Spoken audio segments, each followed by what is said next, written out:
136점. 예루살렘의 성전이 파괴되다. 두 번째로는 율법학자들과 바리새인들, 종교 지도자들이, 유대인들이 그렇게 자랑하는 하나님의 성전, 그 성전을 보고 예수님 앞에 자랑을 했던 것 같습니다. 예수님, 이 성전 멋지고 웅장하지 않습니까? 헤롯이 증축한 이 성전은 AD 20년에 시작해 AD 63년경에 완성되었으며 외곽만 9년간 걸쳐서 완성된 건축물이었다고 합니다. 그만큼 웅장했습니다. 이렇게 아름답게 꾸며진 돌과 금으로 장식되어져 있는 이 성전을 자랑을 하니까 예수님께서 하신 말씀이 쉬운 성경의 6절에 너희가 지금 보고 있는 이 성전이 돌 하나도 돌 위에 남지 않고 다 무너질 날이 올 것이다. 이렇게 말씀을 하시는 겁니다. 예수님께서 이 말씀을 하시는 시기는 AD 33년에서 35년경이었습니다. 많이 잡아야 한 40년 이전 일인데 역사적으로 보면 AD 70년경에 로마 티토스 장군이 예루살렘을 침공을 해서 이 헤롯 성전을 에워쌉니다. 결국은 예루살렘 성전이 함락되고 성전에 있는 기물들이 파괴되었고 많은 사람들이 죽고 비참한 최후를 맞이했다고 합니다.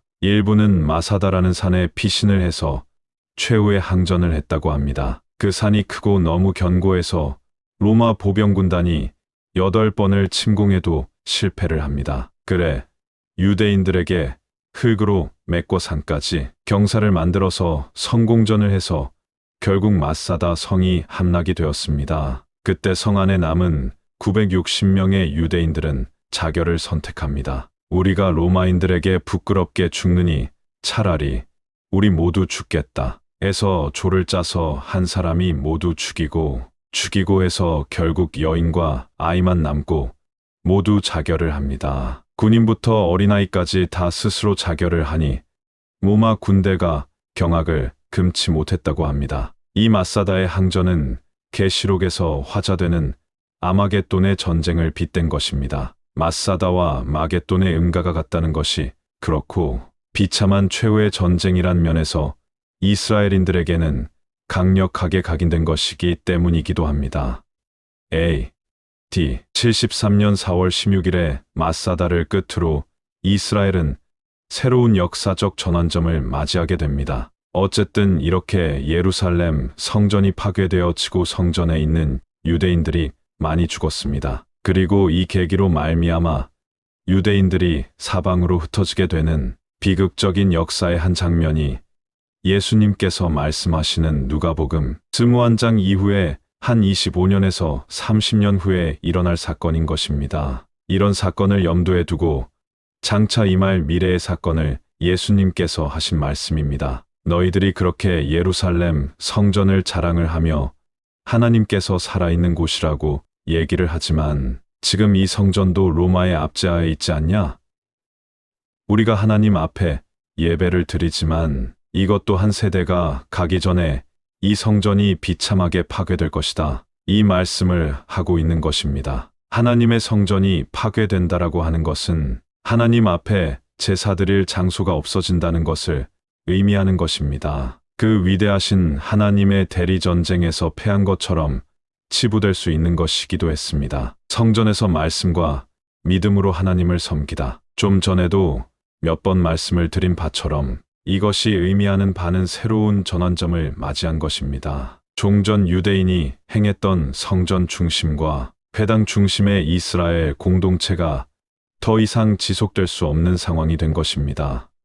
AD 73년 이제는 성전이 파괴됨으로써 제사를 드릴 수 없게 된 것입니다. 그러니 율법 중심의 행위를 하는 신앙 형태에서 율법을 읽고 해석하고 마음으로 확신하는 마음의 종교도 변하게 된 것입니다. 기독교인들의 입장에서는 예수님께서 말씀하시고 기록되어져 있는 말씀을 믿는 신앙의 변화가 전개되었다는 것입니다. 결국 유대인은 토라를 중심으로 기독교인들은 예수님의 복음서와 구약의 말씀을 중심으로 신앙의 형태가 변했다는 것입니다. 일부는 가족 중심의 신앙 형태를 갖기도 합니다만 종례의 제사 중심에서 성경 중심으로 변한 겁니다. 짐승의 피의 제사에서 예수, 그리스도의 십자가의 죽음과 부활하심으로 믿는 것으로 변했다는 겁니다. 하나님께서 이루시는 내면적인 영적인 신앙의 형태로 하나님께서 원하시는 본래의 뜻으로 패러다임의 역사가 바뀐 것입니다. 우리는 예수님께서 말씀하신 예루살렘의 멸건을 통해 이렇게 이해할 수 있다는 것입니다. 마치 부모가 아이에게 선물을 줍니다. 그 선물을 받고 기뻐하면서 놉니다. 그런데 그 선물만 좋아하고 부모님에 대한 마음이 없는 겁니다. 이처럼 성전을 지었는데 제사를 지내는데 그 하나님의 뜻을 헤아리지 못하는 겁니다. 그래서 그 성전을 없애 버린 것과 같다 하겠습니다. 그러니 이제는 마음으로 하나님을 섬겨야 하고 그분의 뜻을 헤아려야 하고 참되신 하나님을 영적으로 예배하며 살아야 한다는 것입니다. 제사라는 형식의 종교에서 진정한 마음으로 믿고 순종하는 참된 신앙의 형태가 된 것이라 하겠습니다. 장차 이 말 종말의 사건들, 결과적으로 예루살렘 성전이 파괴될 것이다. 이것과 연관돼서 예루살렘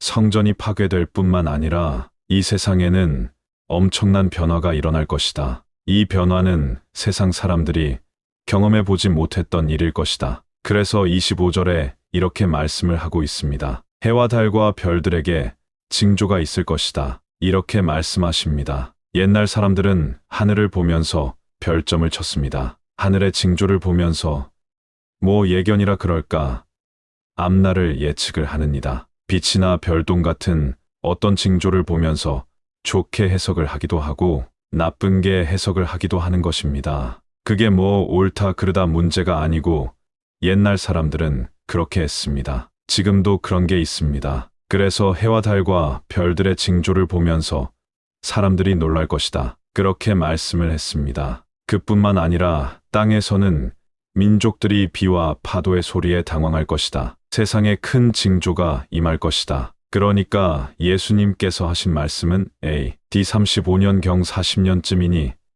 장차 30년 후에 일어날 미래의 징조를 염두에 두신 것이 1차적인 것이라 이해할 수 있습니다. 예루살렘 성전이 파괴되어지는 비참함의 그 말씀 말입니다. 그리고 좀 더 멀리 있는 미래의 일들을 보면은 유럽의 시대 때의 끊임없는 기독교와 이슬람의 전쟁들이 그렇고 그리고 1차, 2차 세계대전 그리고 일본이 일으킨 대동아 전쟁같이 세계사에 있는 큰 전쟁들을 미래적 사건으로 이해할 수도 있겠습니다. 이것을 2차적으로 해석할 수 있겠습니다. 우리가 지금 시점에서는 과거의 역사니까 예수님께서 이러한 비참함을 예견했을 것이다. 우리가 그렇게 해석할 수 있겠습니다. 어쨌든 이러한 인간이 경험해 볼 수 없는 징조와 비참한 비극이 예수님께서 예견을 하고 있는 것만은 확실합니다. 소위 계시록에 있는 아마겟돈 전쟁이라는 것을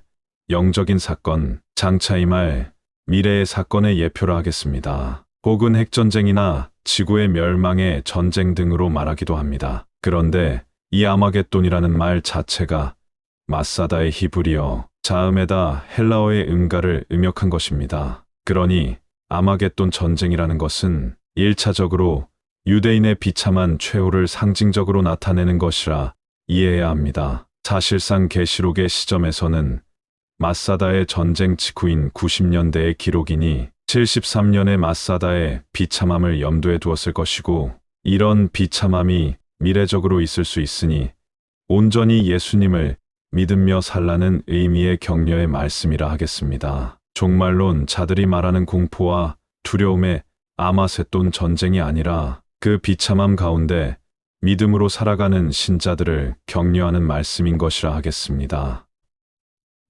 인천 송도역 남인천 농협 앞 떼짜마 카페 이종화였습니다.